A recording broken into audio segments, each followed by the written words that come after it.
तिचे सांगून तरी काय नेमकं आजचं पत्रकार परिषद आपण निमित्त होता, काय मागणी आहे? 22 बुलढाणा विधानसभा मतदारसंघामध्ये ही मोठ्या प्रमाणात मतांचा घोळ करून आणि बोगस मतदानावरच महायुतीचे उमेदवाराचा निसटता विजय झालाय आणि येणाऱ्या स्थानिक स्वराज्य संस्थांच्या निवडणुकीमध्ये हा मतांचा घोळ निदान त्या ठिकाणी काढला गेला पाहिजे। बोगस मतदान हे मतदार शोधून त्या ठिकाणी ते काढले गेले पाहिजे तर निवडणुका घ्याव्यात, अन्यथा स्थानिक स्वराज्य संस्थांच्या ह्या निवडणुका असा मतांचा घोळ जर असला तर निश्चितच प्रभावित होऊ शकतात। त्यामुळे त्या संदर्भात आम्ही आज या ठिकाणी पत्रकार परिषद घेतली।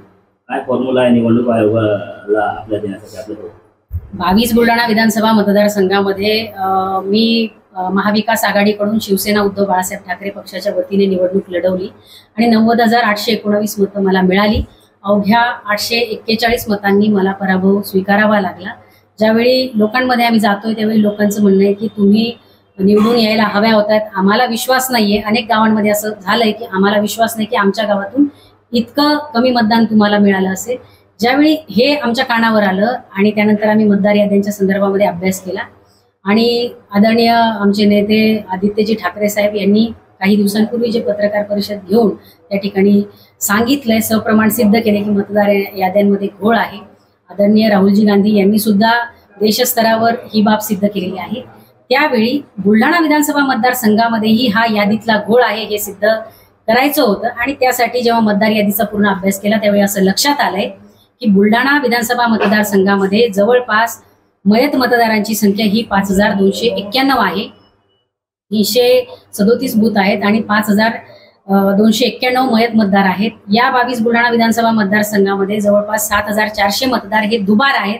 दुबार म्हणजे 2 वेळा नावं या मतदारांची आलेली आहेत आणि केवळ हेच नाही तर अनेक मतदार याद्यांमध्ये मोठ्या प्रमाणात घर क्रमांक दिलेलेच नाहीत। जसं यादी भाग क्रमांक त्या ठिकाणी 273 आहे, यादी भाग क्रमांक 273, 270, 267, 268 हा जो काही यादी भाग क्रमांक आहे या ठिकाणी संदिग्ध घर क्रमांक दिलेले आहेत। काही ठिकाणी 0 नाव आहे घर क्रमांकाचं, काही ठिकाणी डबल 0, काही ठिकाणी 3 वेळा 0, काही ठिकाणी एका ठिकाणी तर घर क्रमांकाचं जागी परिसराचं नाव दिलंय आणि चुकीच्या परिसराचं नाव दिलंय। सागवण गावाचा हा विषय आहे। सागवण गावामध्ये घर क्रमांकाच्या जागी बुलढाणाचं नाव लिहिलंय, सागवण गावामध्ये घर क्रमांकाच्या जागी सावरगाव डुकरे हे नाव लिहिलंय आणि याच सागवण गावामध्ये घर क्रमांक 123 मध्ये जवळपास 126 मतदारांची नोंद आढळलेली आहे।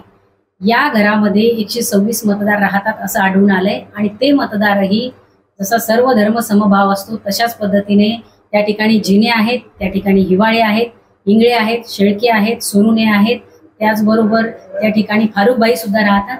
आमची माननीय निवडणूक आयोगाला विनंती आहे की निवडणूक आयोगाने या संदर्भामध्ये सर्वेक्षण करावं, मतदार याद्यांचं पुनर्निरीक्षण करावं आणि मतदार याद्या अद्ययावत कराव्या। त्याचबरोबर या ठिकाणी अनेक मयत मतदार, काही मतदारांचं आम्ही मृत्यू प्रमाणपत्रांचं सुद्धा दाखला त्या ठिकाणी काढलेला आहे। जवळपास एक उदाहरण देईल आपल्याला, यादी भाग क्रमांक 261चं सरदारसिंग देवसिंग गायकवाड राजपूत हे जे काही नाव आहे हे व्यक्ती 2004 साली मयत झालेले आहेत। मयत होऊन 21 वर्ष झाली, आजही यांचं नाव मतदार यादीमध्ये आहे।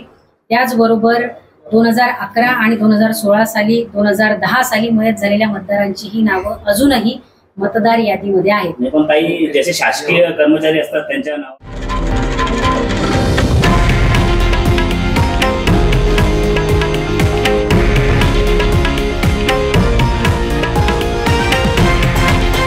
हे आहे देशातील नंबर 1 न्यूज नेटवर्क आणि आपण पाहत आहात TV9 मराठी, एकमेव।